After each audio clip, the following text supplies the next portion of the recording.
Dracula by Bram Stoker. Chapter 22. Jonathan Harker's Journal.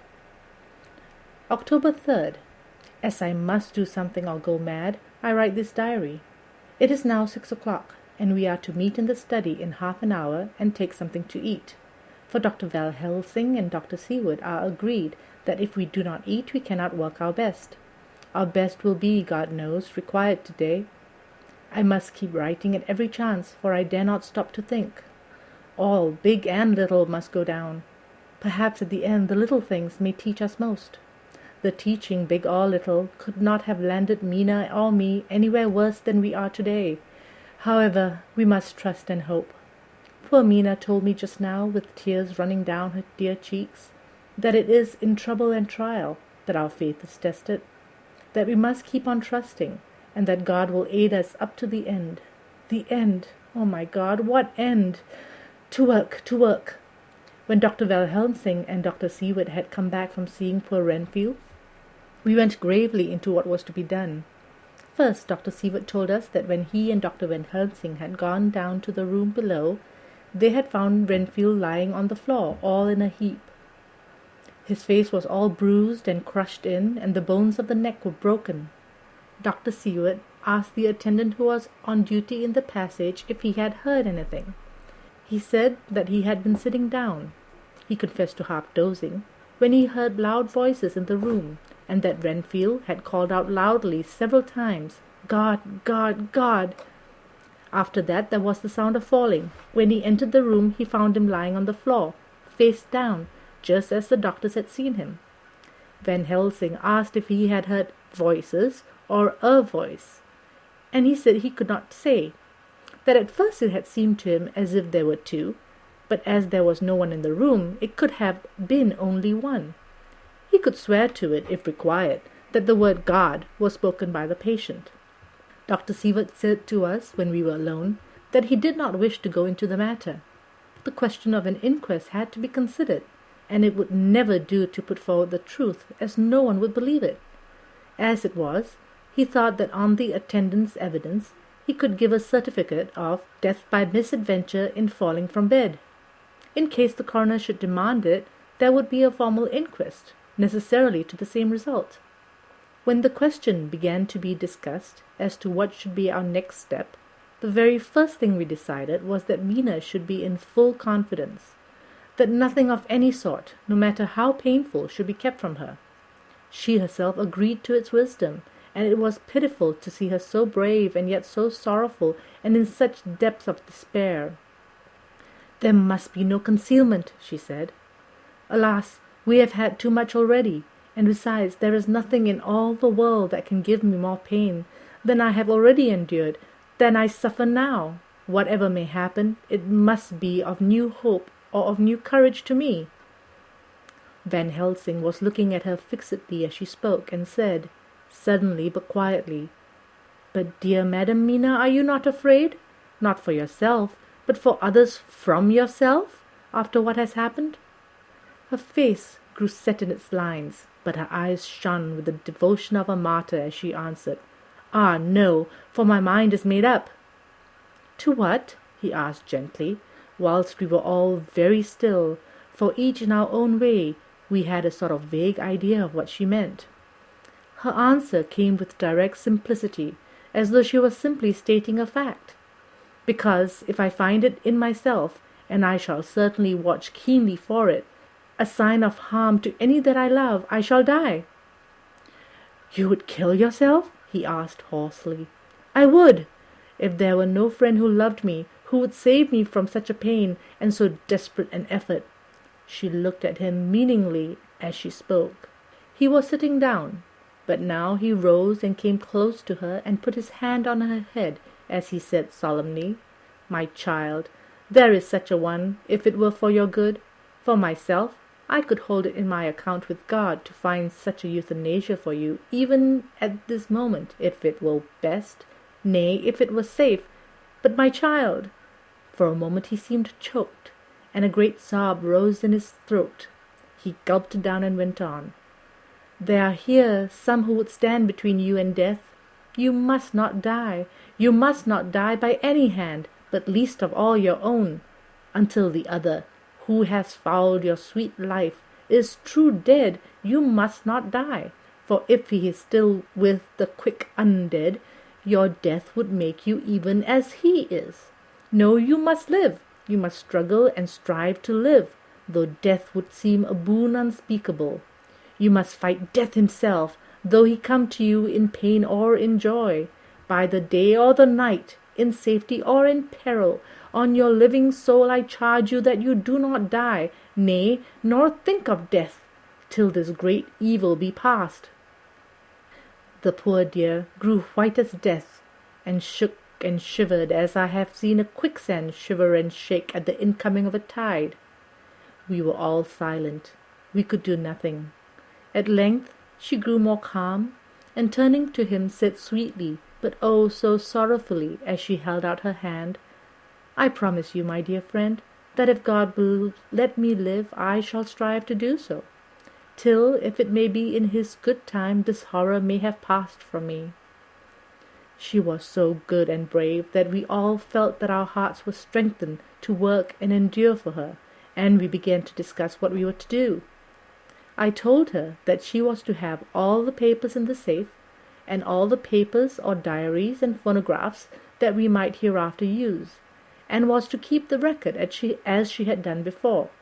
She was pleased with the prospect of anything to do, if pleased could be used in connection with so grim an interest. As usual, Van Helsing had thought ahead of everyone else, and was prepared with an exact ordering of our work.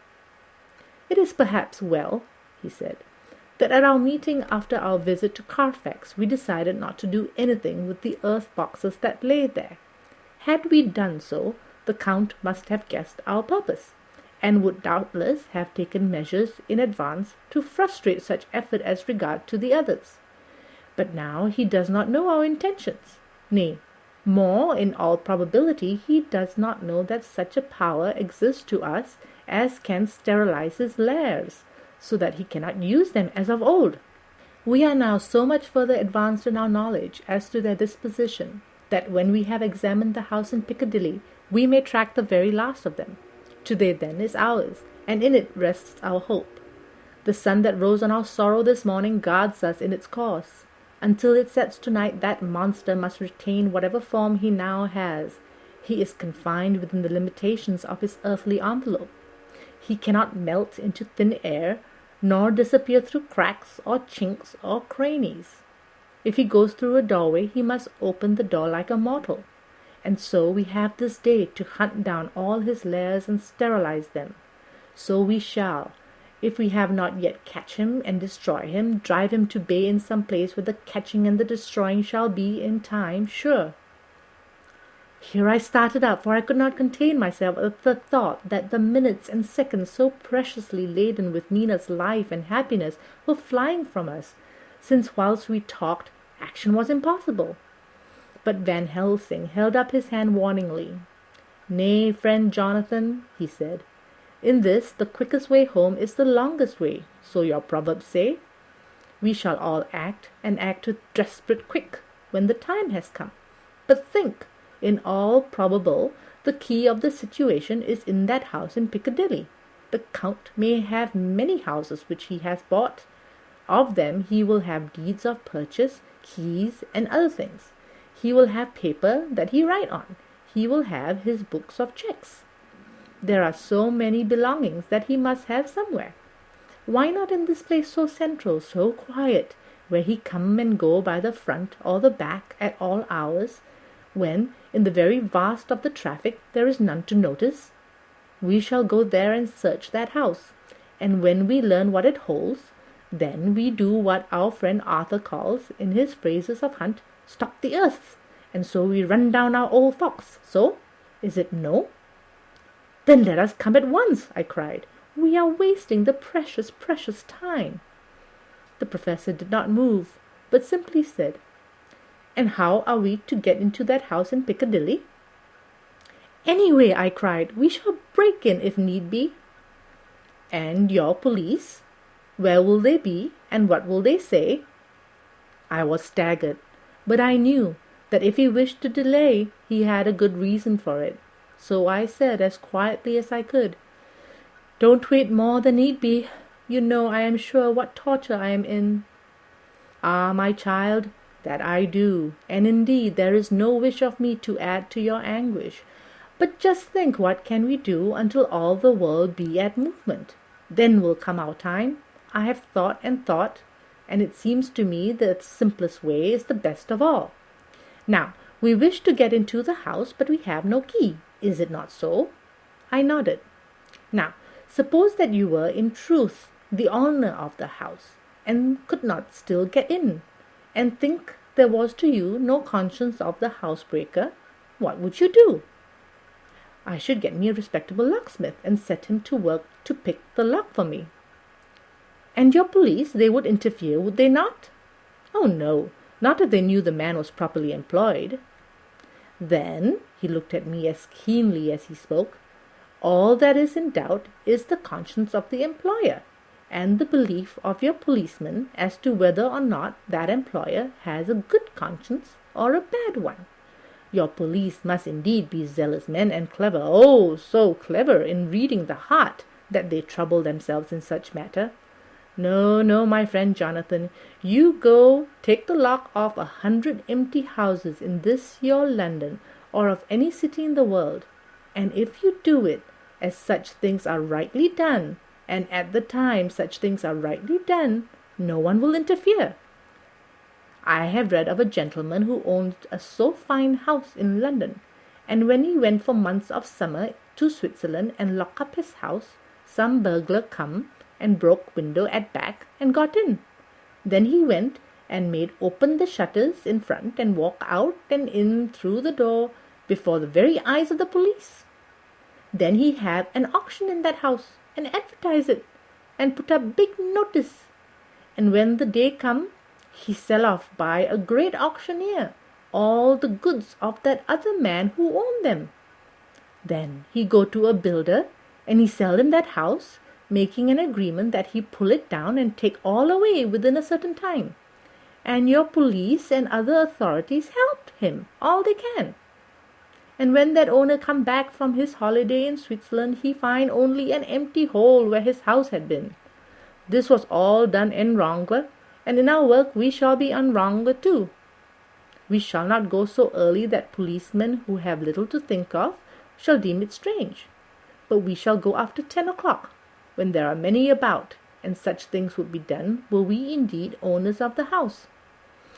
I could not but see how right he was, and the terrible despair of Mina's face became relaxed in thought. There was hope in such good counsel. Van Helsing went on. "When once within the house, we may find more clues. At any rate, some of us can remain there, whilst the rest find the other places where there be more earth-boxes, at Bermondsey and Miles End." Lord Godalming stood up. "I can be of some use here," he said. "I shall wire to my people to have horses and carriages where they will be most convenient." "Look here, old fellow," said Morris.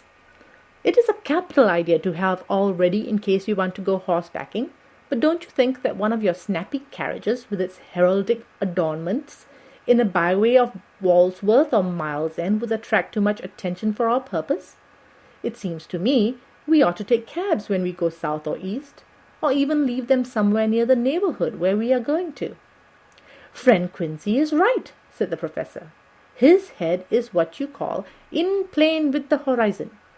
It is a difficult thing that we go to do, and we do not want no peoples to watch us, if so it may." Mina took a growing interest in everything, and I was rejoiced to see that the exigencies of affairs was helping her to forget for a time the terrible experience of the night. She was very, very pale, almost ghastly, and so thin that her lips were drawn away, showing her teeth in somewhat of prominence. I did not mention this last, lest it should give her needless pain, but it made my blood run cold in my veins to think of what had occurred with poor Lucy when the Count had sucked her blood. As yet there was no sign of the teeth growing sharper, but the time was as yet short, and there was time for fear. When we came to the discussion of the sequence of our efforts and of the disposition of our forces, there were new sources of doubt. it was finally agreed that before starting for Piccadilly we should destroy the Count's lair close at hand. In case he should find it out too soon, we would thus still be ahead of him in our work of destruction, and his presence in his purely material shape and at his weakest might give us some new clue. As to the disposition of forces, it was suggested by the Professor that after our visit to Carfax we should all enter the house in Piccadilly, that the 2 doctors and I should remain there, whilst Lord Godalming and Quincy found the lairs at Walsworth and Miles End and destroyed them. It was possible, if not likely, the Professor urged, that the Count may appear in Piccadilly during the day, and that if so, we might be able to cope with him there and then. At any rate, we might be able to follow him in force.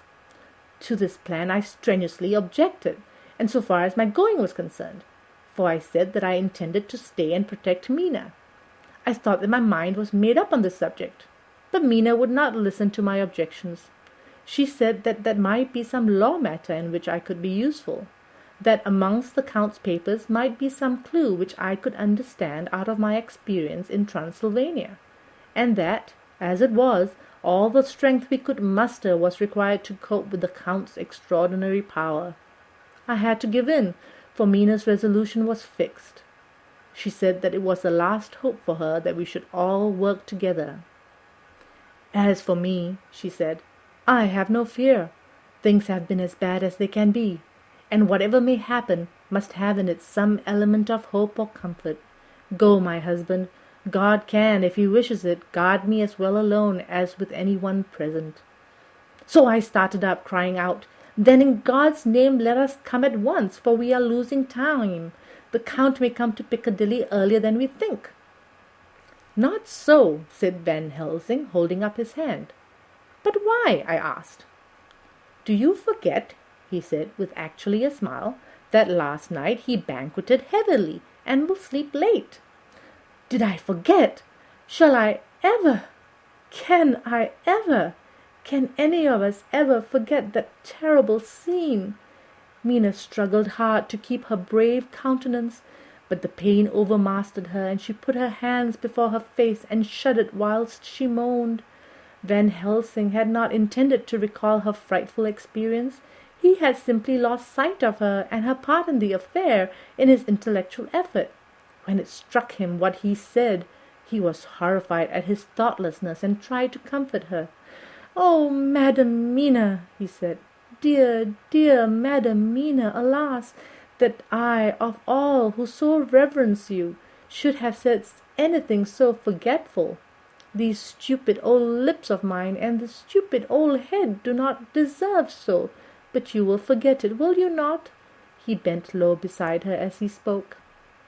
She took his hand, and looking at him through her tears, said hoarsely, "No, I shall not forget, for it is well that I remember, and with it I have so much in memory of you that is sweet, that I take it all together. Now, you must all be going soon. Breakfast is ready, and we must all eat that we may be strong." Breakfast was a strange meal to us all.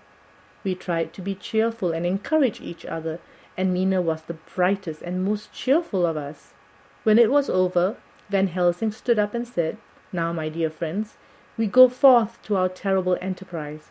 Are we all armed, as we were on that night when first we visited our enemy's lair, armed against ghostly as well as carnal attacks?" We all assured him. "Then it is well. Now, Madam Mina, you are in any case quite safe here until the sunset, and before then we shall return, we shall return. But before we go, let me see you armed against personal attack.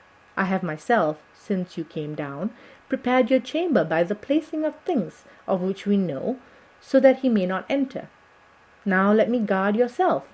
On your forehead I touch this piece of sacred wafer in the name of the Father, the Son, and—" There was a fearful scream which almost froze our hearts to hear. As he had placed the wafer on Mina's forehead, it had seared it, had burnt into the flesh, as though it had been a piece of white-hot metal. My poor darling's brain had told her the significance of the fact as quickly as her nerves received the pain of it, and the two so overwhelmed her that her overwrought nature had its voice in that dreadful scream. But the words to her thought came quickly. The echo of the scream had not ceased to ring on the air when there came the reaction, and she sank on her knees on the floor in an agony of abasement. Pulling her beautiful hair over her face, as the leper of old his mantle, she wailed out, "Unclean! Unclean! Even the Almighty shuns my polluted flesh. I must bear this mark of shame on my forehead until Judgment Day." They all paused. I had thrown myself beside her in an agony of helpless grief, and putting my arms around her, held her tight. For a few moments our sorrowful hearts beat together, while the friends around us turned away their eyes that ran tears silently. Then, when Helsing turned and said gravely, so gravely that I could not help feeling that he was in some way inspired, and was stating things outside himself, "It may be that you shall have to bear that mark till God himself sees fit, as he most surely shall, on that Judgment Day, to redress all wrongs of the earth and of his children that he has placed thereon. And oh, Madamina, my dear, may we who love you be there to see when that red scar, the sign of God's knowledge of what has been, shall pass away, and leave your forehead as pure as the heart we know. For so surely as we live, that scar shall pass away when God sees right to lift the burden that is hard upon us. Till then we bear our cross, as his Son did in obedience to his will. It may be that we are chosen instruments of his good pleasure, and that we ascend to his bidding as that other through stripes and shame, through fears and blood, through doubts and fear, and all that makes the difference between God and man." There was hope in his voice, and comfort, and the need for resignation. Mina and I both felt so, and simultaneously we each took one of the old man's hands, bent over it, and kissed it. Then, without a word, we all knelt down together, and all holding hands, swore to be true to each other. We men pledged ourselves to raise the veil of sorrow from the head of her whom, each in his own way, we loved, and we prayed for help and guidance in the terrible task which lay before us. It was then time to start, so I said farewell to Mina, a parting which neither of us shall forget to our dying day, and we set out. To one thing I have made up my mind. If we find out that Mina must be a vampire in the end, then she shall not go into that unknown and terrible land alone. I suppose it is thus that in old times one vampire meant many.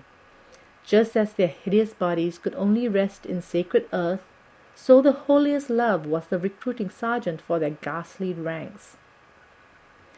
We entered Carfax without trouble, and found all things the same as on that first occasion. It was hard to believe that amongst so prosaic surroundings of neglect and dust and decay there was any ground for such fear as already we knew. Had not our minds been made up, and had there not been terrible memories to spur us on, we could hardly have proceeded with our tasks. We found no papers or any sign of use in the house, and in the old chapel the great boxes looked just as we had seen them last. Dr. Van Helsing said to us solemnly as we stood before him, "And now, my friends, we have a duty here to do. We must sterilize this earth so sacred of holy memories that he has brought from a far distant land for such fell use. He has chosen this earth because it has been holy. Thus we defeat him with his own weapon, for we make it more holy still. It was sanctified to such use of man, now we sanctify it to God." As he spoke, he took from his bag a screwdriver and a wrench, and very soon the top of one of the cases was thrown open. The earth smelled musty and close, but we did not somehow seem to mind, for our attention was concentrated on the professor. Taking from his box a piece of the sacred wafer, he laid it down reverently on the earth, and then shutting down the lid began to screw it home, we aiding him as he worked. One by one, we treated in the same way each of the great boxes, and left them as we had found them to all appearances. But in each was a portion of the host. When we closed the door behind us, the professor said solemnly, "So much is already done. It may be that with all the others we can be so successful. Then the sunset of this evening may shine of Madame Mina's forehead all white as ivory and with no stain." As we passed across the lawn on our way to the station to catch our train, we could see the front of the asylum. I looked eagerly, and in the window of my own room saw Mina. I waved my hand to her, and nodded to tell that our work there was successfully accomplished. She nodded in reply to show that she understood. The last I saw her, she was waving her hand in farewell. It was with a heavy heart that we sought the station and just caught the train, which was steaming in as we reached the platform. I have written this in the train. Piccadilly, 12:30 o'clock. Just before we reached Fenchurch Street, Lord Godalming said to me, "Quincy and I will find a locksmith. You had better not come with us in case there should be any difficulty. For under the circumstances it wouldn't seem so bad for us to break into an empty house. But you are a solicitor, and the Incorporated Law Society might tell you that you should have known better." I demurred as to my not sharing any danger, even of odium, but he went on, "Besides, it will attract less attention if there are not too many of us. My title will make it all right with the locksmith, and with any police that might come along. You had better go with Jack and the professor and stay in Green Park, somewhere in sight of the house. And when you see the door opened and the smith has gone away, do you all come across. We shall be on the lookout for you and shall let you in." "The advice is good," said Van Helsing, so we said no more. Godalming and Morris hurried off in a cab, we following in another. At the corner of Arlington Street, our contingent got out and strolled into the Green Park. My heart beat as I saw the house on which so much of our hope was centered, looming up grim and silent in its deserted condition amongst its more lively and spruced-up neighbours. We sat down on a bench within good view, and began to smoke cigars so as to attract as little attention as possible. The minutes seemed to pass with leaden feet as we waited for the coming of the others. At length we saw a four-wheeler drive up. Out of it, in leisurely fashion, got Lord Godalming and Morris, and down from the box descended a thick-set working man with his rush-woven basket of tools. Morris paid the cabman, who touched his hat and drove away. Together the two ascended the steps, and Lord Godalming pointed out what he wanted done. The workman took off his coat leisurely and hung it on one of the spikes of the rail, saying something to the policeman who just then sauntered by. The policeman nodded acquiescence, and the man kneeling down placed his bag beside him. After searching through it, he took out a selection of tools, which he proceeded to lay beside him in orderly fashion. Then he stood up, looked in the keyhole, blew into it, and turning to his employers, made some remark. Lord Godalming smiled, and the man lifted a good-sized bunch of keys. Selecting one of them, he began to probe the lock, as if feeling his way with it. After fumbling about for a bit, he tried a second and then a third. All at once the door opened under a slight push from him, and he and the two others entered the hall.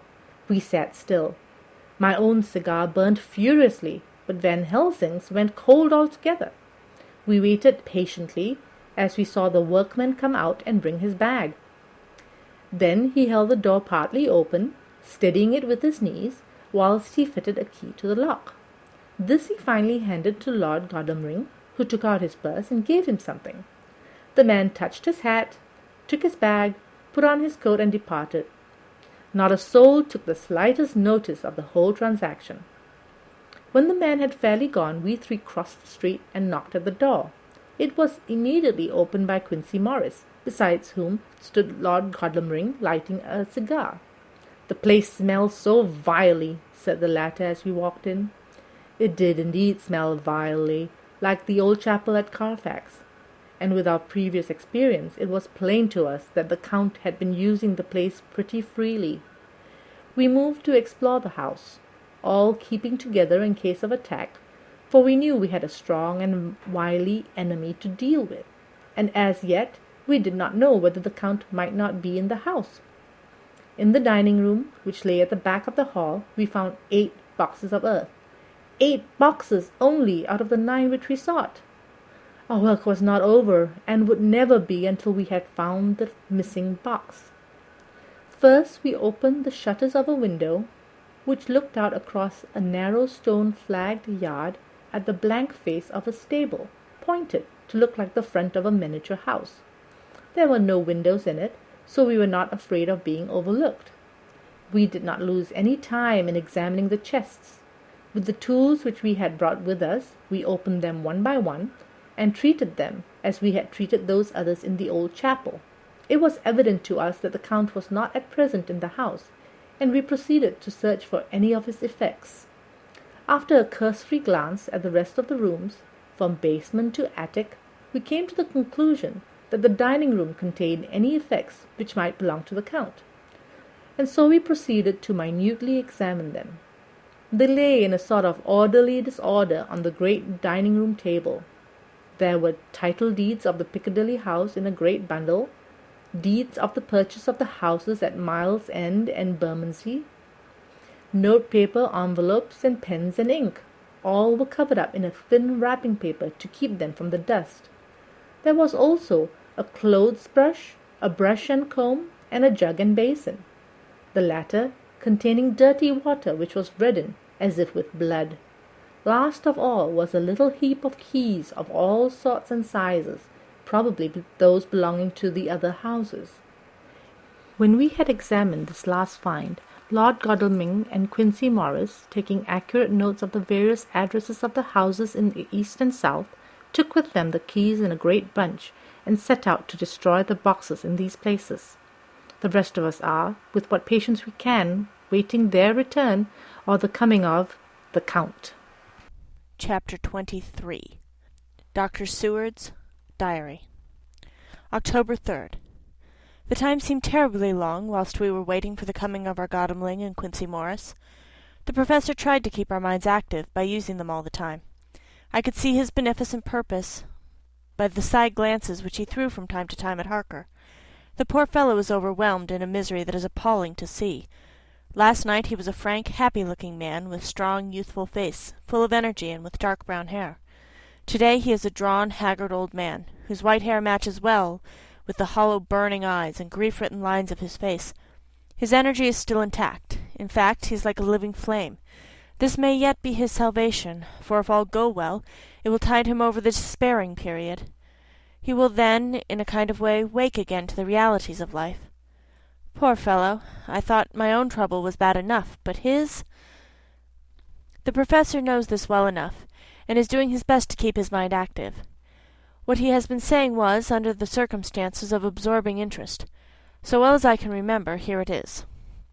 I have studied, over and over again since they came into my hands, all the papers relating to this monster, and the more I have studied, the greater seems the necessity to utterly stamp him out. All through there are signs of his advance, not only of his power, but of his knowledge of it. As I learned from the researches of my friend Armanis of Budapest, he was in life a most wonderful man, soldier, statesman, and alchemist, which latter was the highest development of the science knowledge of his time. He had a mighty brain, a learning beyond compare, and a heart that knew no fear and no remorse. He dared even to attend the Schlossmanns, and there was no branch of knowledge of his time that he did not essay. Well, in him the brain power survived the physical death, though it would seem that memory was not all complete. In some faculties of mind he has and is only a child, but he is growing, and some things that were childish at the first are now of man's stature.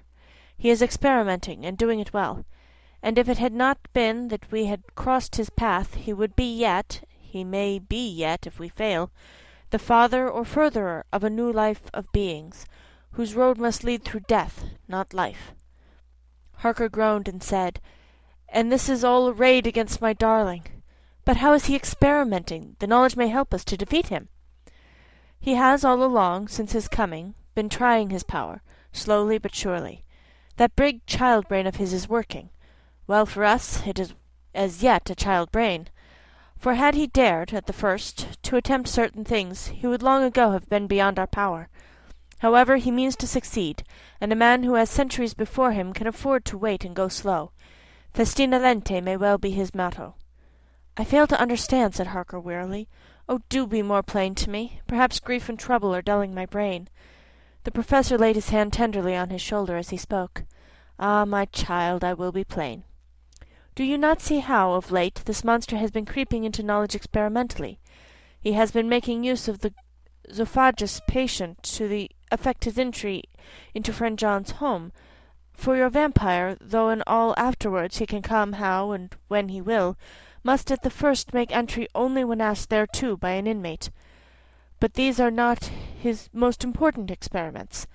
Do we not see how at the first all these great boxes were moved by others? He knew not then but that must be so. But all the time that so great child brain of his was growing, and he began to consider whether he might not himself move the box. So he began to try to help. And then, when he found that this be all right, he tried to move them all alone. And so he progress, and he scattered these graves of him, and none but he know where they are hidden. He may have intended to bury them deep in the ground, so that only he may use them in the night, or at such time as he can change his form. They do him equal well, and none may know these are his hiding-place. But, my child, do not despair, this knowledge came to him just too late. Already all of his lairs but one be sterilized as for him, and before the sunset this shall be so. Then he have no place where he can move and hide. I delayed this morning so that we might be sure. Is there not more at stake for us than for him? Then why not be more careful than him? By my clock it is 1 hour already, and if all be well, our friend Arthur and Quincy are on their way to us.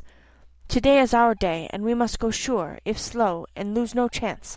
See, there are 5 of us when those absent ones return. Whilst we were speaking, we were startled by a knock at the hall door, the double postman's knock of the telegraph boy. We all moved out to the hall with one impulse, and Van Helsing, holding up his hand to us to keep silence, stepped to the door and opened it. The boy handed in a dispatch. The professor closed the door again, and after looking at the direction, opened it and read aloud. Look out for D. He has just now, 12:45, come from Carfax hurriedly and hastened towards the south. He seems to be going the round and may want to see you. Mina. There was a pause, broken by Jonathan Harker's voice. Now, God be thanked, we shall soon meet. Van Helsing turned to him quickly and said, God will act in his own way and time. Do not fear and do not rejoice as yet, for what we wish for at the moment may be our own undoings. I care for nothing now, he answered hotly, except to wipe out this brute from the face of creation. I would sell my soul to do it. Oh, hush, hush, my child, said Van Helsing. God does not purchase souls in this wise, and the devil, though he may purchase, does not keep faith. But God is merciful and just, and knows your pain and your devotion to that dear Madam Mina. Think you how her pain would be doubled did she but hear your wild words. Do not fear any of us. We are all devoted to this cause, and to-day shall see the end. The time is coming for action. To-day this vampire is limit to the powers of man. Until sunset he may not change. It will take him time yet to arrive here. See, it is 20 minutes past 1, and there are yet some times before he can hither come, be he ever so quick. What we must hope for is that my Lord Arthur and Quincy arrive first.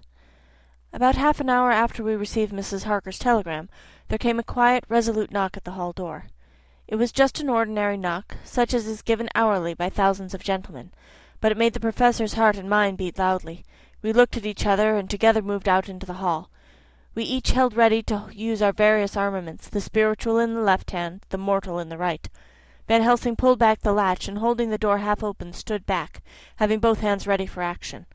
The gladness of our hearts must have shone upon our faces, when on the step, close to the door, we saw Lord Gadamling and Quincy Morris. They came in quickly and closed the door behind them, the former saying, as they moved along the hall, "It is all right. We found both places. 6 boxes in each, and we destroyed them all." "Destroyed?" asked the professor. "For him." We were silent for a minute, and then Quincy said, "There's nothing to do but wait here. If, however, he doesn't turn up by 5 o'clock, we must start off, for it won't do to leave Mrs. Harker alone after sunset." "He will be here before long now," said Van Helsing, who had been consulting his pocket-book. "Nota bene, in Madame's telegram he went south from Carfax. That means he went to cross the river, and he could only do so at slack of tide, which should be something before 1 o'clock. That he went south has a meaning for us. He is as yet only suspicious, and he went from Carfax first to the place where he would suspect interference least. You must have been at Bermondsey only a short time before him. That he is not here already shows that he went to Mile End next. This took him some time, for he would then have to be carried over the river in some way. Believe me, my friends, we shall not have long to wait now. We should have ready some plan of attack, so that we may throw away no chance. Hush, there is no time now. Have all your arms. Be ready." He held up a warning hand as he spoke, for we all could hear a key softly inserted into the lock of the hall door.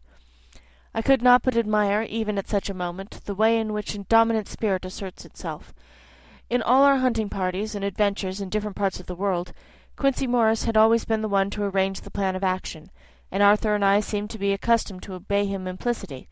Now the old habit seemed to be renewed instinctively. With a swift glance round the room, he at once laid out our plan of attack, and without speaking a word, with a gesture, placed each of us in position. Van Helsing, Harker, and I were just behind the door, so that when it opened the Professor could guard it whilst we two stepped between the intercomer and the door. Godalming behind and Quincey in front stood just out of sight, ready to move in front of the window. We waited in a suspense that made the seconds pass with nightmare slowness.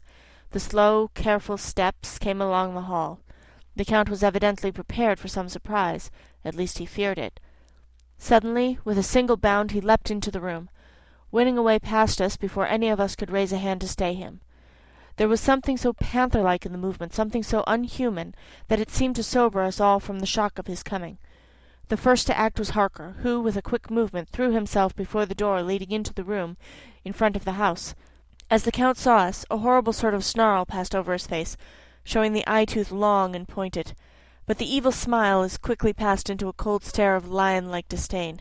His expression again changed as, with a single impulse, we all advanced upon him. It was a pity that we had not some better yet organized plan of attack, for even at the moment I wondered what we were to do. I did not myself know whether our lethal weapons would avail of us anything. Harker evidently meant to try the matter, for he had ready his great kukuri knife and made a fierce and sudden cut at him. The blow was a powerful one, only the diabolical quickness of the Count's leap back saved him. A second less, and the trenchant blade had shorn through his heart. As it was, the point just cut the cloth of his coat, making a wide gap whence a bundle of banknotes and stream of gold fell out. The expression of the Count's face was so hellish that for a moment I feared for Harker, though I saw him throw the terrible knife aloft again for another stroke. Instinctively I moved forward, and with a protective impulse, holding the crucifix and wafer in my left hand, I felt a mighty power fly along my arm, and it was without surprise that I saw the monster cower back before a similar movement made spontaneously by each one of us. It would be impossible to describe the expression of hate and baffled malignity, of anger and hellish rage, which came over the Count's face. His waxen hue became greenish-yellow by the contrast of his burning eyes, and the red scar on the forehead showed on the pallid skin like a palpitating wound. The next instant, with a sinuous dive, he swept under Harker's arm, ere his blow could fall, and grasping a handful of the money from the floor, dashed across the room, threw himself at the window. Amid the crash and glitter of the falling glass, he tumbled into the flagged area below. Through the sound of the shivering glass I could hear the ting of the gold as some of the sovereigns fell on the flagging. We ran over and saw him spring unhurt from the ground. He, rushing up the stairs, crossed the flagged yard, and pushed open the stable door. There he turned and spoke to us. "You think to baffle me, you with your pale faces all in a row, like sheep in a butcher's? You shall be sorry yet, each one of you. You think that you have left me without place to rest, but I have more. My revenge is just begun. I spread it over centuries, and time is on my side. Your girls that you all love are mine already, and through them you and others shall yet be mine, my creatures, to do my bidding and be my jackals when I want to feed. Bah!" With a contemptuous sneer he passed quickly through the door, and we heard the rusty bolt creak as he fastened it behind him. A door beyond opened and shut. The first of us to speak was the Professor. Realizing the difficulty of following him through the stable, we moved towards the hall. "We have learned something, much. Notwithstanding his brave words, he fears us. He fears time, he fears want. For if not, why hurry so? His very tone betray him, or my ears deceive? Why take that money? You follow quick. You are hunters of the wild beast, and understand it so. For me, I make sure that nothing here may be of use to him, if so that he returns." As he spoke he put the money remaining in his pocket, took the title deeds in the bundle as Harker had left them, and swept the remaining things into the open fireplace, where he set fire to them with a match. Godalming and Morris rushed out into the yard, and Harker lowered himself from the window to follow the Count. He had, however, bolted the stable door, and by the time they had forced it open there was no sign of him. Van Helsing and I tried to make inquiry at the back of the house, but the mews was deserted, and no one had seen him depart. It was now late in the afternoon, and sunset was not far off. We had to recognize that our game was up. With heavy hearts we agreed with the Professor when he said, "Let us go back now to Madam Mina. Poor, poor, dear Madam Mina. All we can do just now is done, and we can there at least protect her. But we need not despair. There is but one more earth box, and we must try to find it.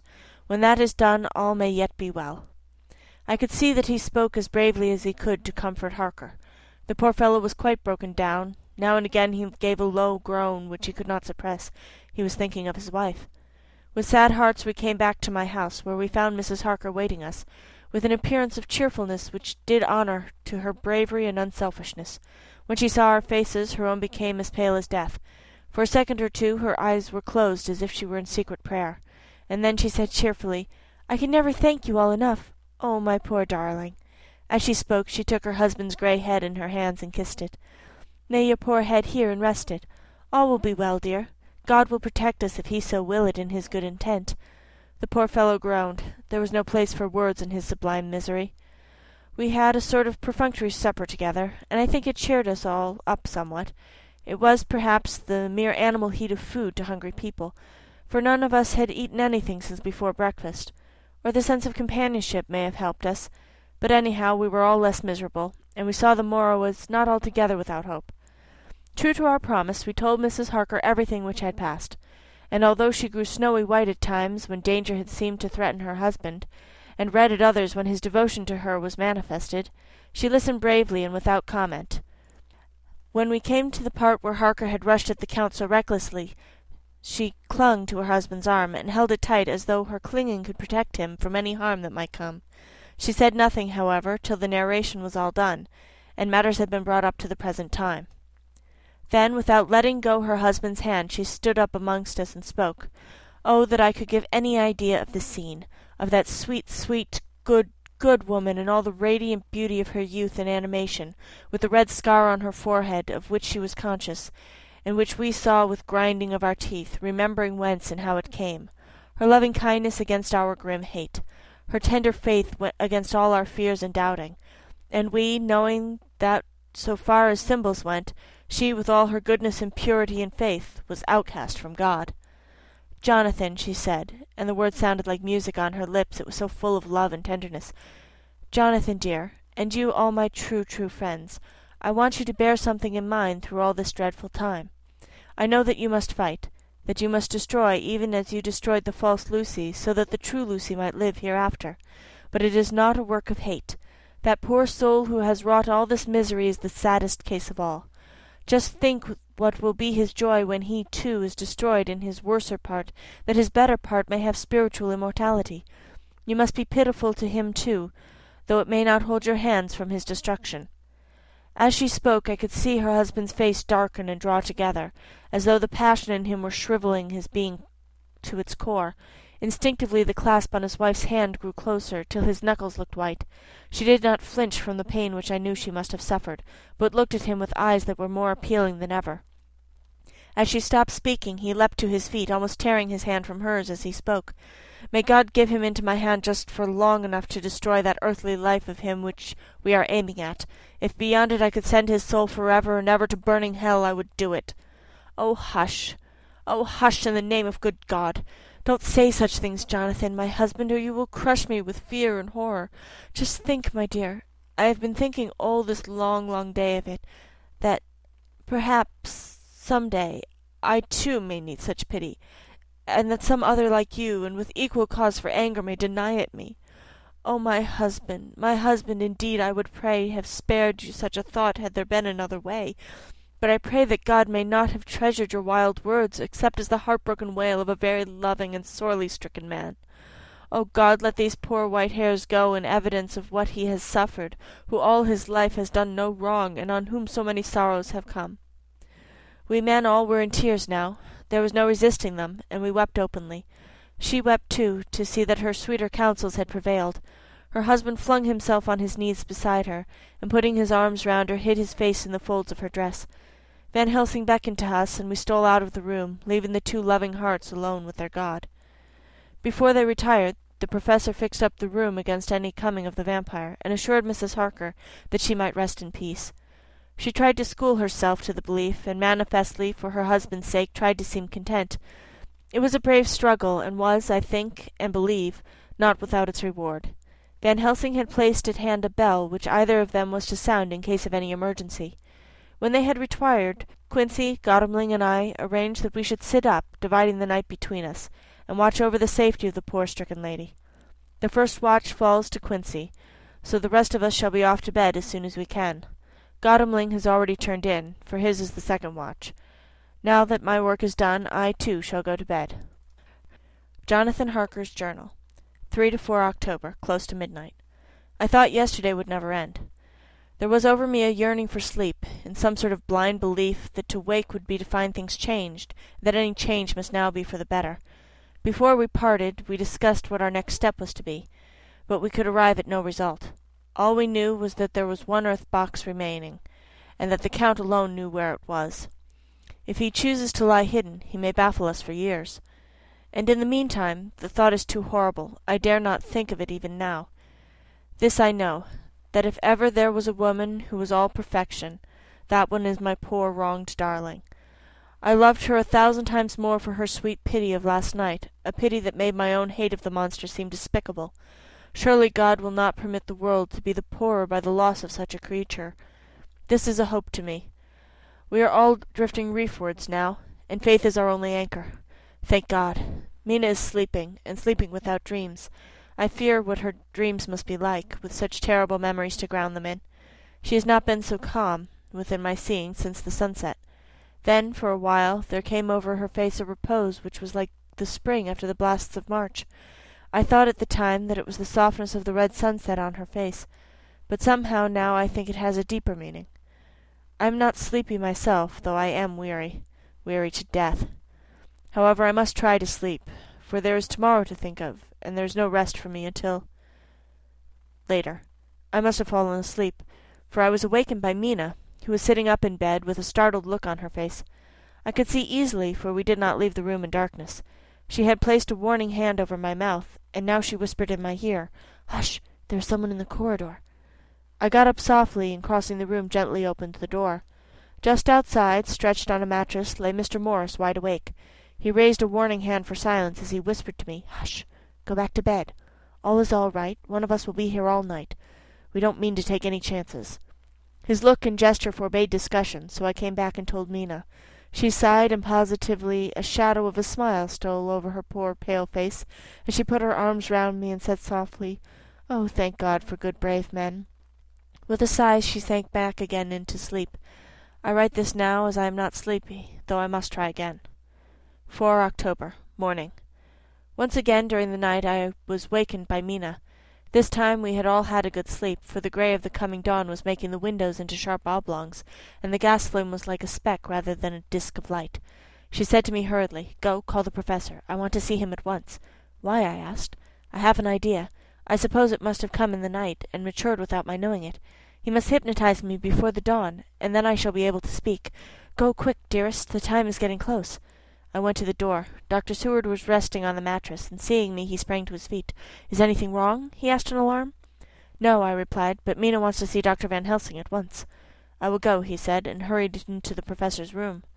2 or 3 minutes later Van Helsing was in the room in his dressing-gown, and Mr. Morris and Lord Godalming were there with Dr. Seward at the door asking questions. When the professor saw Mina, a smile, a positive smile, ousted the anxiety off his face.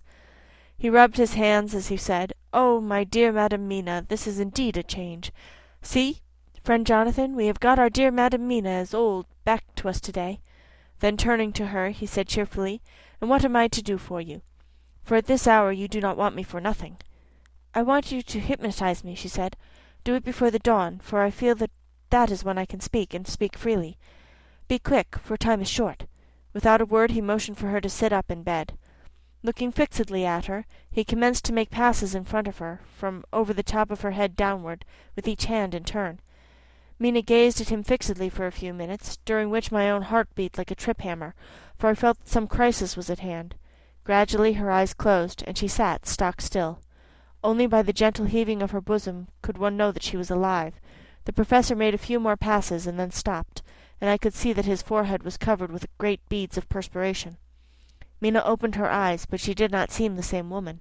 There was a far-away look in her eyes, and her voice had a sad dreaminess which was new to me. Raising his hand to impose silence, the professor motioned to me to bring the others in. They came on tiptoe, closing the door behind them, and stood at the foot of the bed looking on. Mina appeared not to see them. The stillness was broken by Van Helsing's voice speaking in a low, level tone, which would not break the current of her thoughts. "Where are you?" The answer came in a neutral way. "I do not know. Sleep has no place I can call its own." For several minutes there was silence. Mina sat rigid, and the professor stood staring at her fixedly. The rest of us hardly dared to breathe. The room was growing lighter. Without taking his eyes from Mina's face, Dr. Van Helsing motioned to me to pull up the blind. I did so, and the day seemed just upon us. A red streak shot up, and a rosy light seemed to diffuse itself through the room. On the instant the professor spoke again. "Where are you now?" The answer came dreamily, but with intention. There were as though she were interpreting something. I have heard her use the same tone when reading her shorthand notes. "I do not know. It is all strange to me." "What do you see?" "I can see nothing. It is all dark." "What do you hear?" I could detect the strain in the professor's patient voice. "The lapping of water. It is gurgling by, and little waves leap. I can hear them on the outside." "Then you are on a ship?" We all looked at each other, trying to glean something each from the other. We were afraid to think. The answer came quick. "Oh, yes." "What else do you hear?" "The sound of men stamping overhead as they run about. There is the creaking of a chain, and the loud tinkle as the check of the capstan falls into the ratchet." "What are you doing?" "I am still, oh still. It is like death." The voice faded away into the deep breath as of one sleeping, and the open eyes closed again. By this time the sun had risen, and we were all in the full light of day. Dr. Van Helsing placed his hands on Mina's shoulders, and laid her head down softly on her pillow. She lay like a sleeping child for a few moments, and then, with a long sigh, awoke and stared in wonder to see us all around her. "Have I been talking in my sleep?" was all she said. She seemed, however, to know the situation without telling, though she was eager to know what she had told. The professor repeated the conversation, and she said, "Then there is not a moment to lose. It may not yet be too late." Mr. Morris and Lord Godalming started for the door, but the professor's calm voice called them back. "Stay, my friends. That ship, wherever it is, was weighing anchor at the moment in your so great port of London. Which of them is it that you seek? God be thanked that we once again have a clue, though somewhat whither that may lead us to know not. We have been blind somewhat, blind after the manner of men, since we can look back and see what we might have seen looking forward if we had been able to see what might have seen. Alas, that sentence is a puzzle, is it not? We cannot know what was in the Count's mind when he seized that money, though Jonathan's so fierce knife put him in danger that even he dread. He meant escape. Hear me, escape. He saw that but with one earth-box left, and a pack of men following like dogs after a fox, this London was no place for him. He have take his last earth-box on board a ship, and he leave the land. He think to escape, but no. We follow him. Tally-ho, as friend Arthur would say when he put on his red frock. To our old fox is wily. Oh, so wily, and we must follow with wile. I too am wily, and I think his mind in a little while. In meantime we may rest in peace, for there are between us which he do not want to pass, and which he could not if he would, unless the ship were to touch the land, and then only at full or slack tide. See, and the sun is just rose, and all day to sunset it is. Let us take bath and dress and breakfast which we all need, and which we can eat comfortably since he has not been in the same land with us." Mina looked at him appealingly as she said, "But why need we seek him further when he is gone from us?" He took her hand and patted it as he replied, "Ask me nothing yet. When we have had breakfast, then I answer all questions." He would say no more, and we separated to dress. After breakfast Mina repeated her question. He looked at her gravely for a minute, and then said sorrowfully, "Because, my dear, dear Madam Mina, now more than ever we must find him, even if we have to follow him to the jaws of hell." She grew paler as she said faintly, "Why?" "Because," he answered solemnly, "he can live for centuries, and you are but a mortal woman. Time is now to be dreaded, since once he put that mark upon your throat." I was just in time to catch her as she fell forward in a faint. Chapter 24. Dr. Seward's Phonograph Diary. Spoken by Van Helsing. This to Jonathan Harker. You are to stay with your dear Madam Mina. We shall go to make our search, if I can call it so, for it is not search but knowing, and we seek confirmation only. But do you stay and take care of her today. This is your best and most holiest office. This day nothing can find him here. Let me tell you so that you will know what we four know already, for I have tell them. He, our enemy, have gone away. He have gone back to his castle in Transylvania. I know it so well, as if a great hand of fire wrote it on the wall. He have prepare for this in some way, and that last earth box was ready to ship somewheres. For this he took the money. For this he hurry at the last, lest we catch him before the sun go down. It was his last hope, save that he might hide in the tomb that he think poor Miss Lucy, being as he thought like him, keep open to him. But there was not of time. When that fail, he makes straight for his last resource, his last earthwork, I might say, did I wish double entente. He is clever, oh so clever. He know that his game here was finish, and so he decide he go back home. He find ship going by the route he came, and he go in it. We go off now to find what ship and whither bound. When we have discovered that, we come back and tell you all. Then we will comfort you and poor Madam Mina with new hope. For it will be hope when you think it over that all is not lost. This very creature that we pursue, he take hundreds of years to get so far as London, and yet in one day, when we know of the disposal of him, we drive him out. He is finite, though he is powerful to do much harm, and suffers not as we do. But we are strong, each in our purpose, and we are all more strong together. Take heart afresh, dear husband of Madam Mina. This battle is but begun, and in the end we shall win. So sure as that God sits on high to watch over his children. Therefore be of much comfort till we return. Van Helsing.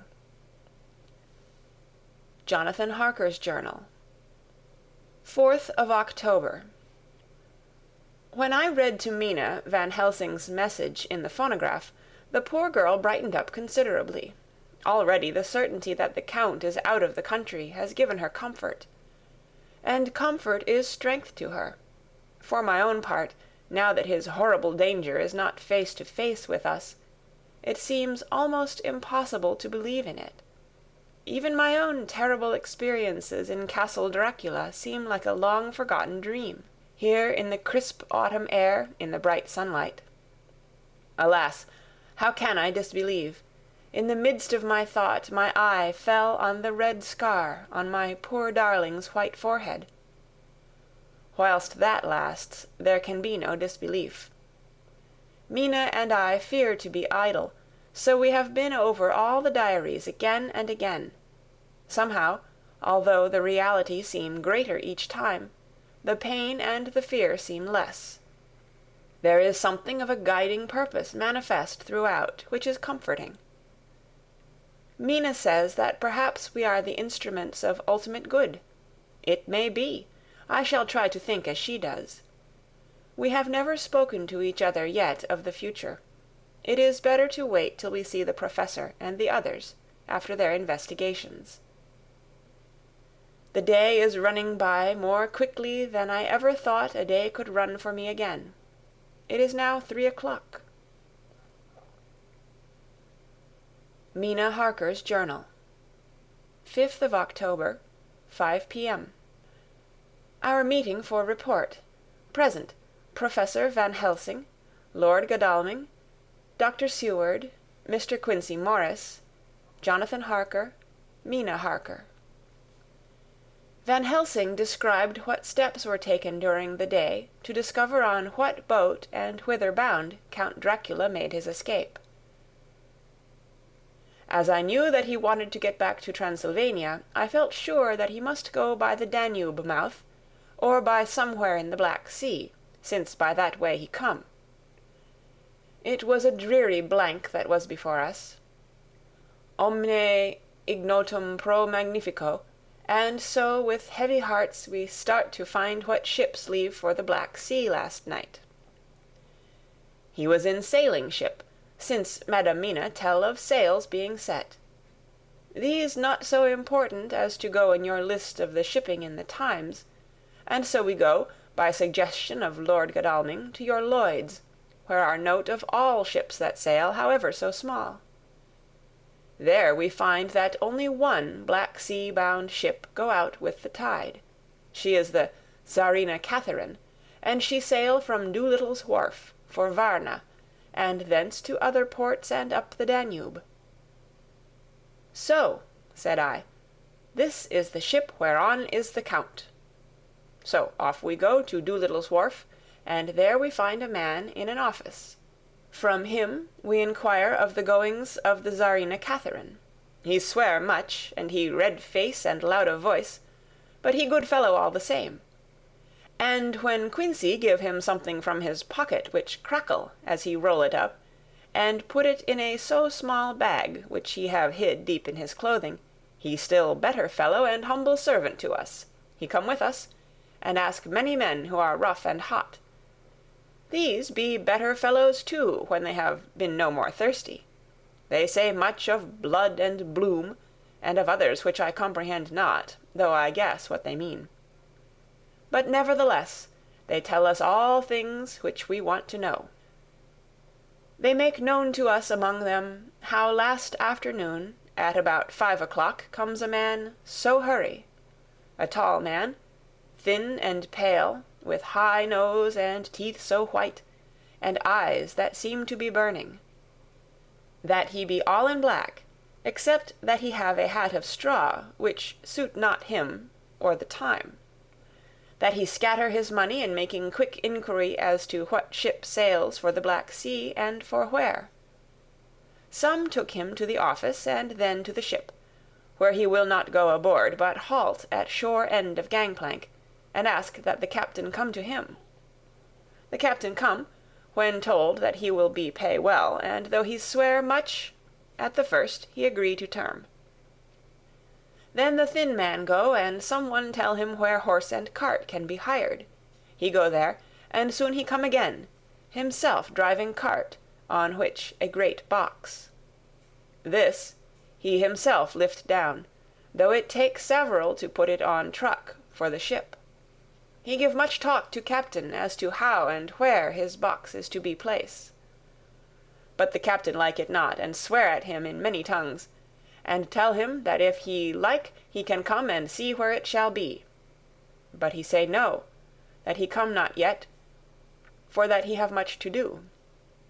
Whereupon the captain tell him that he had better be quick, with blood, for that his ship will leave the place, of blood, before the turn of the tide, with blood. Then the thin man smile, and say that of course he must go when he think fit, but he will be surprised if he go quite so soon. The captain swear again, polyglot, and the thin man make him bow and thank him, and say that he will so far intrude on his kindness as to come aboard before the sailing. Final the captain, more red than ever, and in more tongues, tell him that he doesn't want no Frenchmen, with bloom upon them, and also with blood, in his ship, with blood on her also. and so, after asking where he might purchase ship-forms, he departed. No one knew where he went, or bloomin' well cared, as they said, for they had something else to think of, well with blood again. For it soon became apparent to all that the Czarina Catherine would not sail as was expected. A thin mist began to creep up from the river, and it grew and grew, till soon a dense fog enveloped the ship and all around her. The captain swore polyglot, very polyglot, polyglot with bloom and blood, but he could do nothing. The water rose and rose, and he began to fear that he would lose the tide altogether. He was in no friendly mood when, just at full tide, the thin man came up the gangplank again, and asked to see where his box had been stowed. Then the captain replied that he wished he and his box, old and with much bloom and blood, were in hell. But the thin man did not be offend, and went down with the mate and saw where it was placed, and came up, and stood a while on deck in fog. He must have come off by himself, for none notice him. Indeed, they thought not of him, for soon the fog began to melt away, and all was clear again. My friends of the thirst and the language that was of bloom and blood laughed, as they told how the captain's swears exceeded even his usual polyglot, and was more than ever full of picturesque, when on questioning other mariners who were on movement up and down the river that hour, he found that few of them had seen any of fog at all, except where it lay round the wharf.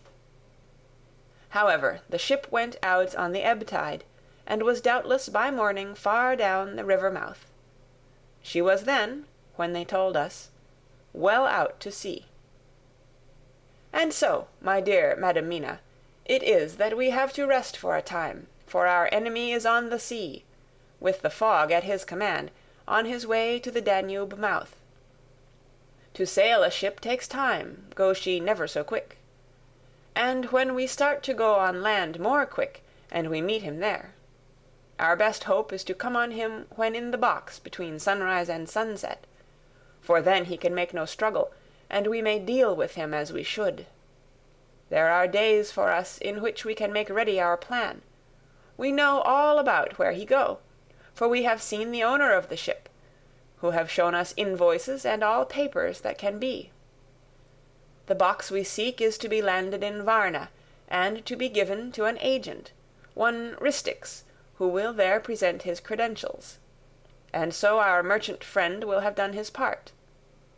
When he asks if there be any wrong, for that so he can telegraph and have inquiry made at Varna, we say no, for what is to be done is not for police or of the customs. It must be done by us alone, and in our own way. When Dr. Van Helsing had done speaking, I asked him if he were certain that the Count had remained on board the ship. He replied, "We have the best proof of that, your own evidence, when in the hypnotic trance this morning." I asked him again if it were really necessary that they should pursue the Count, for, oh, I dread Jonathan leaving me, and I know that he would surely go if the others went.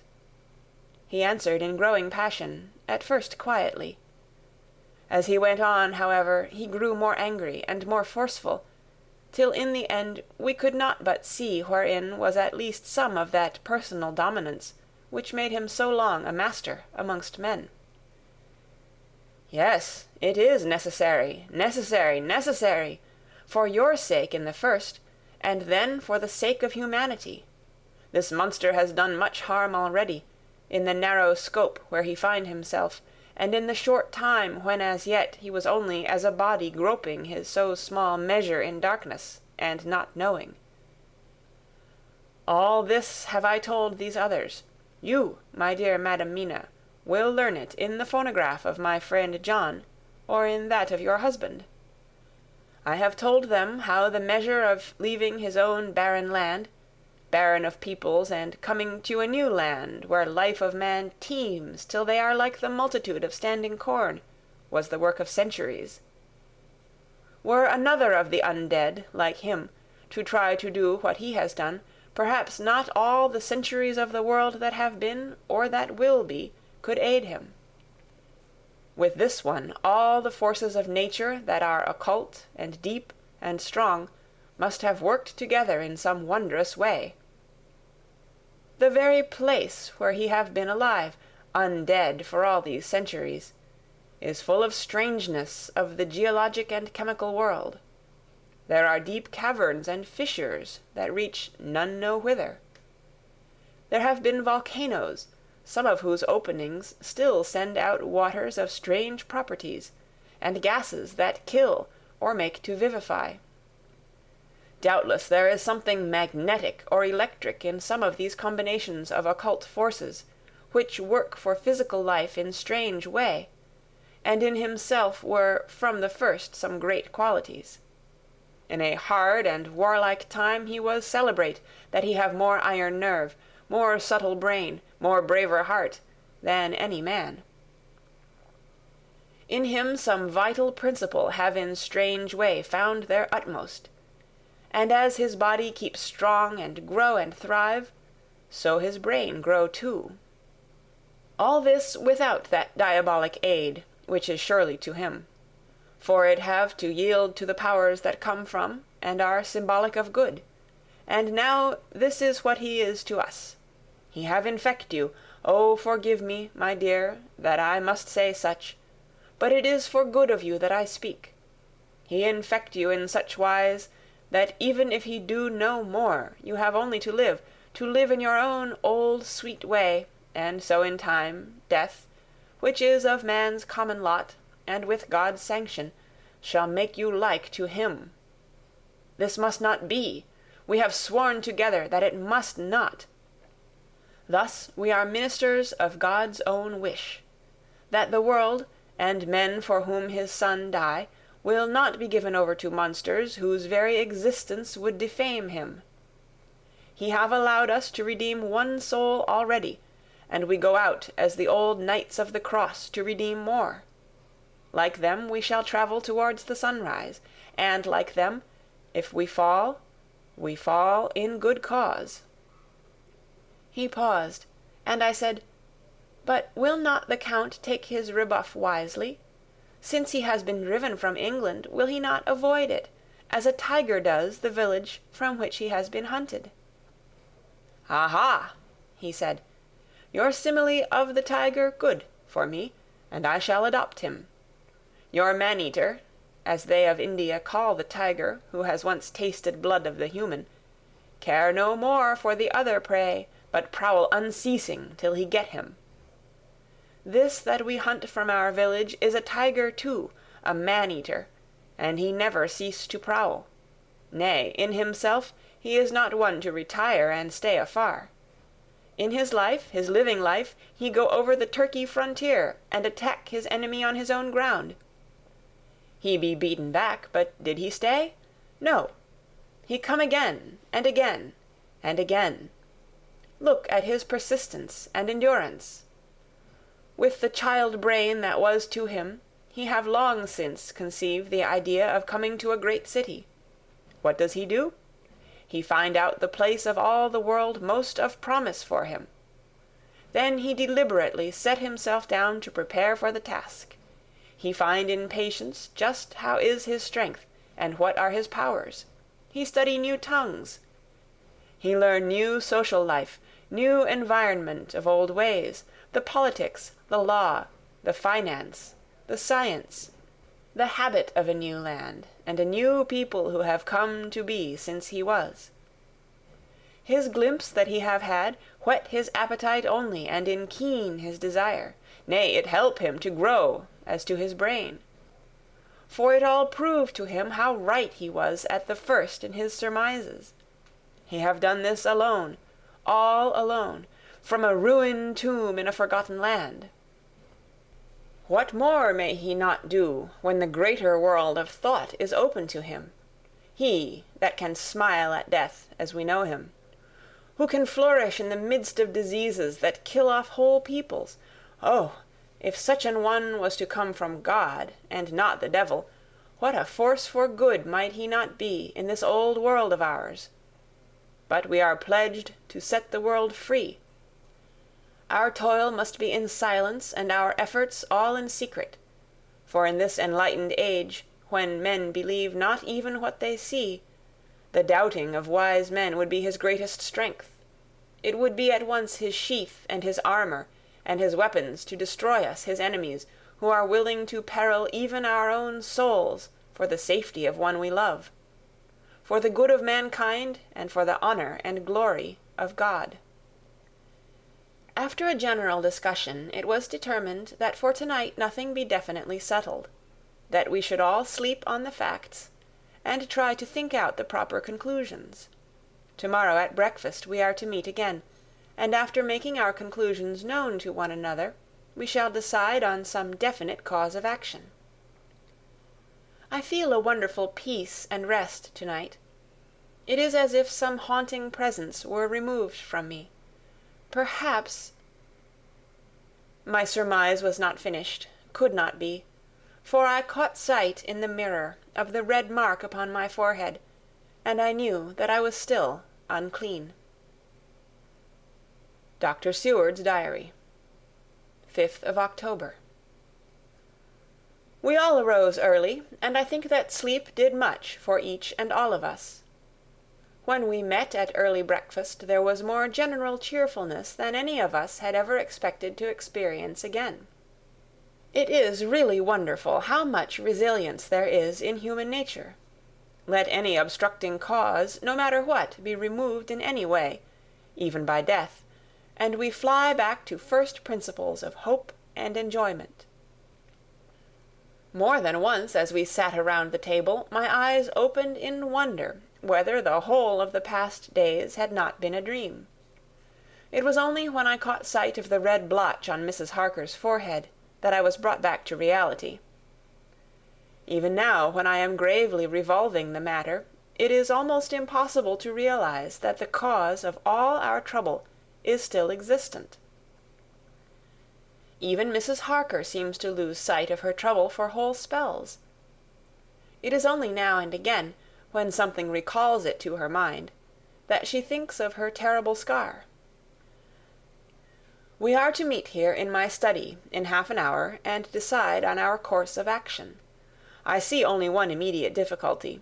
I know it by instinct rather than reason. We shall all have to speak frankly, and yet I fear that in some mysterious way poor Mrs. Harker's tongue is tied. I know that she forms conclusions of her own, and from all that has been I can guess how brilliant and how true they must be. But she will not, or cannot, give them utterance. I have mentioned this to Van Helsing, and he and I are to talk it over when we are alone.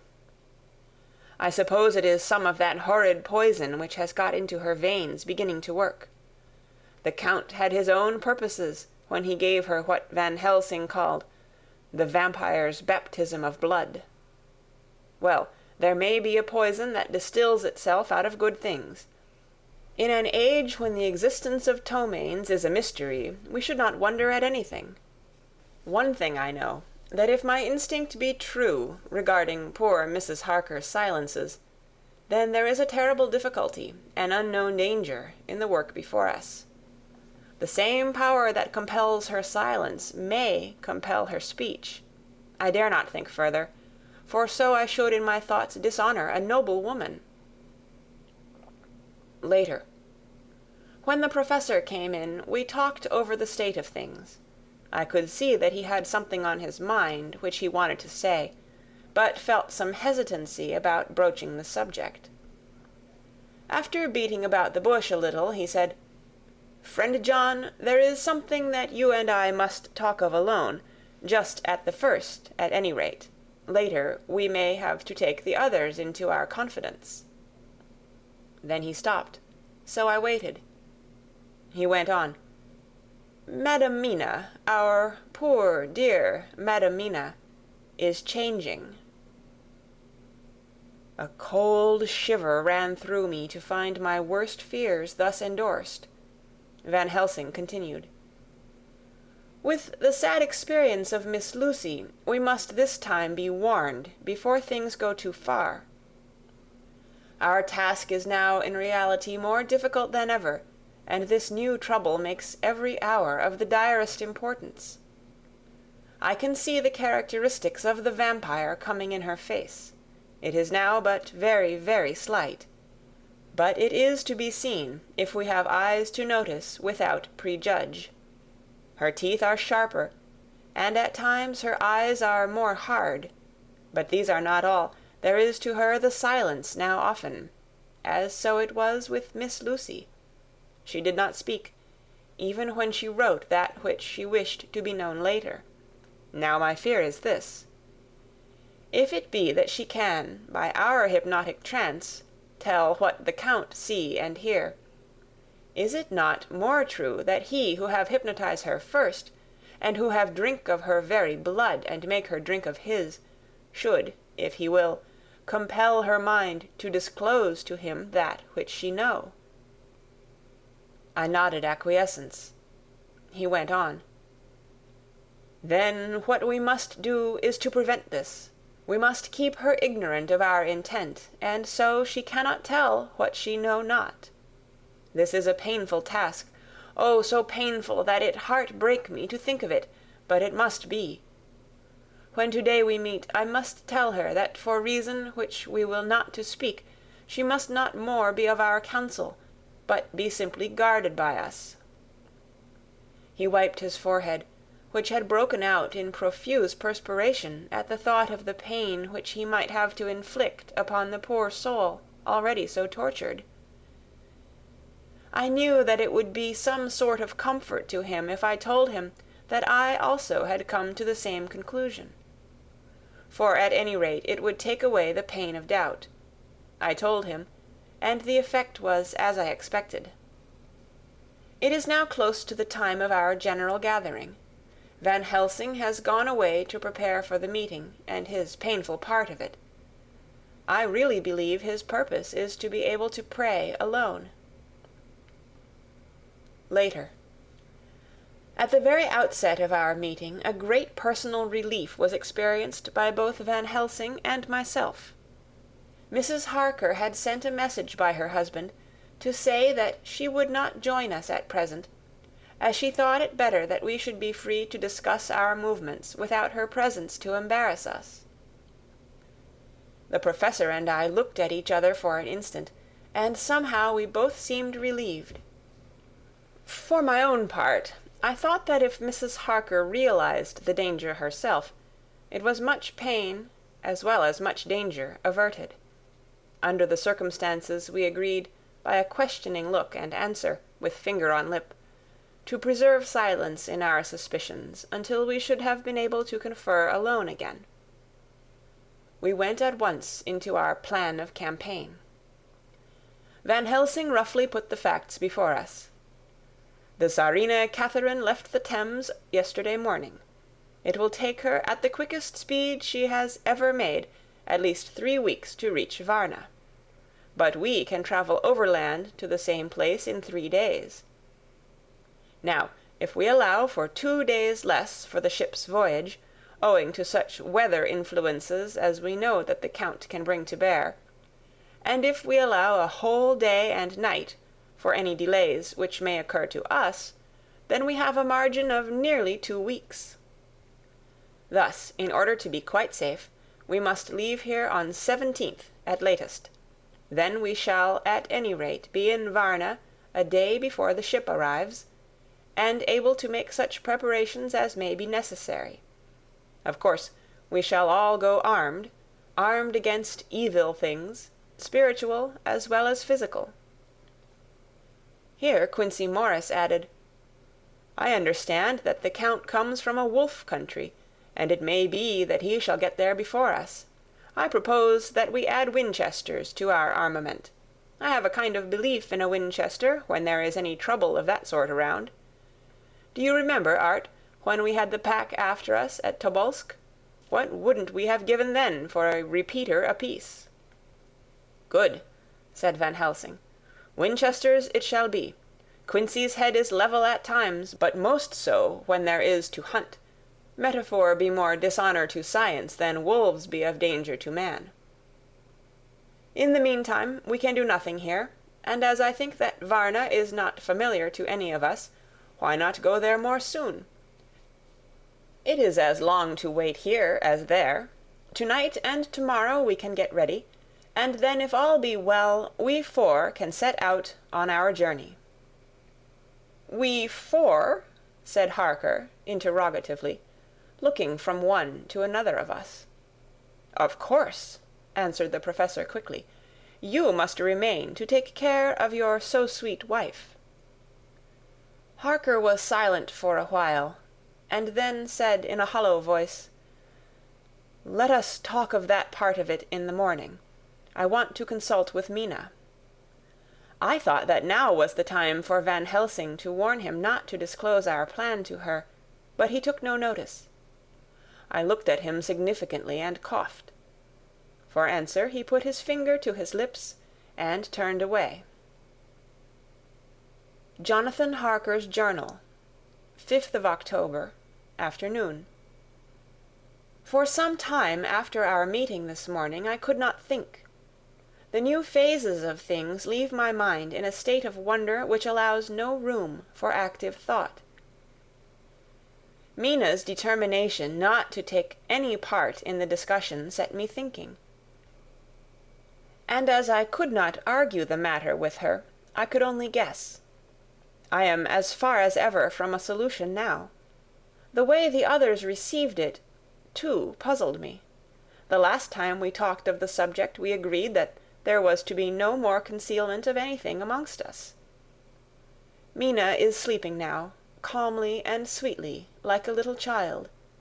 Her lips are curved, and her face beams with happiness. Thank God, there are such moments still for her. Later. How strange it all is! I sat watching Mina's happy sleep, and I came as near to being happy myself as I suppose I shall ever be. As the evening drew on, and the earth took its shadows from the sun sinking lower, the silence of the room grew more and more solemn to me. All at once Mina opened her eyes, and, looking at me tenderly, said, "Jonathan, I want you to promise me something on your word of honor, a promise made to me, but made holily in God's hearing, and not to be broken though I should go down on my knees and implore you with bitter tears. Quick, you must make it to me at once." "Mina," I said, "a promise like that I cannot make at once. I may have no right to make it." "But, dear one," she said, with such spiritual intensity that her eyes were like pole stars, "it is I who wish it, and it is not for myself. You can ask Dr. Van Helsing if I am not right. If he disagrees, you may do as you will. Nay, more, if you all agree, later you are absolved from the promise." "I promise," I said, and for a moment she looked supremely happy, though to me all happiness for her was denied by the red scar on her forehead.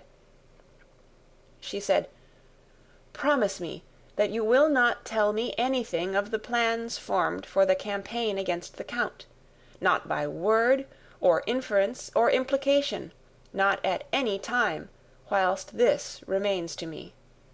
And she solemnly pointed to the scar. I saw that she was in earnest, and said solemnly, "I promise." And as I said it, I felt that from that instant a door had been shut between us. Later, midnight. Mina has been bright and cheerful all the evening, so much so that all the rest seem to take courage, as if infected somewhat with her gaiety. As a result, even I myself felt as if the pall of gloom which weighs us down were somewhat lifted. We all retired early. Mina is now sleeping like a little child. It is a wonderful thing that her faculty of sleep remains to her in the midst of her terrible trouble. Thank God for it, for then at least she can forget her care. Perhaps her example may affect me as her gaiety did tonight. I shall try it. Oh, for a dreamless sleep. 6th of October, morning. Another surprise. Mina woke me early, about the same time as yesterday, and asked me to bring Dr. Van Helsing. I thought that it was another occasion for hypnotism, and without question went for the professor. He had evidently expected some such call, for I found him dressed in his room. His door was ajar, so that he could hear the opening of the door of our room. He came at once. As he passed into the room, he asked Mina if the others might come too. "No," she said quite simply. "It will not be necessary. You can tell them just as well. I must go with you on your journey." Dr. Van Helsing was as startled as I was. After a moment's pause, he asked, "But why?" "You must take me with you. I am safer with you, and you shall be safer too." "But why, dear Madam Mina? You know that your safety is our solemnest duty. We go into danger to which you are, or may be, more liable than any of us from circumstances, things that have been." He paused, embarrassed. As she replied, she raised her finger and pointed to her forehead. "I know. That is why I must go. I can tell you now, whilst the sun is coming up. I may not be able again. I know that when the Count wills me, I must go. I know that if he tells me to come in secret, I must, by wile, by any device to hoodwink, even Jonathan." God saw the look that she turned on me as she spoke, and if there be indeed a recording angel, that look is noted to her everlasting honor. I could only clasp her hand. I could not speak. My emotion was too great for even the relief of tears. She went on. "You men are brave and strong. You are strong in your numbers, for you can defy that which would break down the human endurance of one who had to guard alone. Besides, I may be of service, since you can hypnotize me, and so learn that which even I myself do not know." Dr. Van Helsing said gravely, "Madam Mina, you are, as always, most wise. You shall with us come, and together we shall do that which we go forth to achieve." When he had spoken, Mina's long spell of silence made me look at her. She had fallen back on her pillow, asleep. She did not even wake when I had pulled up the blind and let in the sunlight which flooded the room. Van Helsing motioned to me to come with him quietly.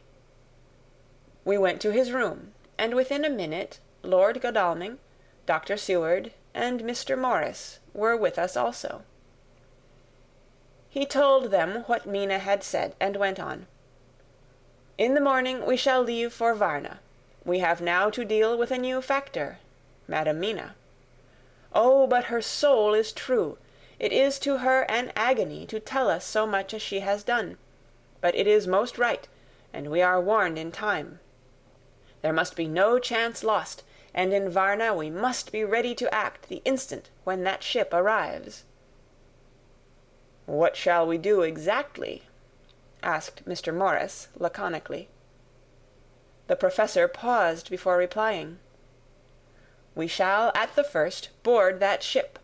Then, when we have identified the box, we shall place a branch of the wild rose on it. This we shall fasten, for when it is there none can emerge, so that at least says the superstition. And to superstition must we trust at the first. It was man's faith in the early, and it have its root in faith still. Then, when we get the opportunity that we seek, when none are near to see, we shall open the box, and all will be well." "I shall not wait for any opportunity," said Morris. "When I see the box, I shall open it and destroy the monster, though there were 1,000 men looking on, and if I am to be wiped out for it the next moment." I grasped his hand instinctively, and found it as firm as a piece of steel. I think he understood my look. I hope he did. "Good boy," said Dr. Van Helsing. "Brave boy. Quincey is all man. God bless him for it. My child, believe me, none of us shall lag behind or pause from any fear. I do but say what we may do, what we must do. But indeed, indeed, we cannot say what we may do. There are so many things which may happen, and their ways and their ends are so various, that until the moment we may not say. We shall all be armed in all ways, and when the time for the end has come, our effort shall not be lack. Now let us to-day put all our affairs in order, let all things which touch on others dear to us, and who on us depend, be complete. For none of us can tell what, or when, or how the end may be. As for me, my own affairs are regulate, and as I have nothing else to do, I shall go make arrangements for the travel. I shall have all tickets and so forth for our journey." There was nothing further to be said, and we parted. I shall now settle up all my affairs of earth, and be ready for whatever may come. Later. It is done. My will is made, and all complete. Mina, if she survive, is my sole heir. If it should not be so, then the others who have been so good to us shall have remainder. It is now drawing towards the sunset. Mina's uneasiness calls my attention to it. I am sure that there is something on her mind which the time of exact sunset will reveal. These occasions are becoming harrowing times for us all, for each sunrise and sunset opens up some new danger, some new pain, which, however, may in God's will be means to a good end. I write all these things in the diary, since my darling must not hear them now. But if it may be that she can see them again, they shall be ready. She is calling to me.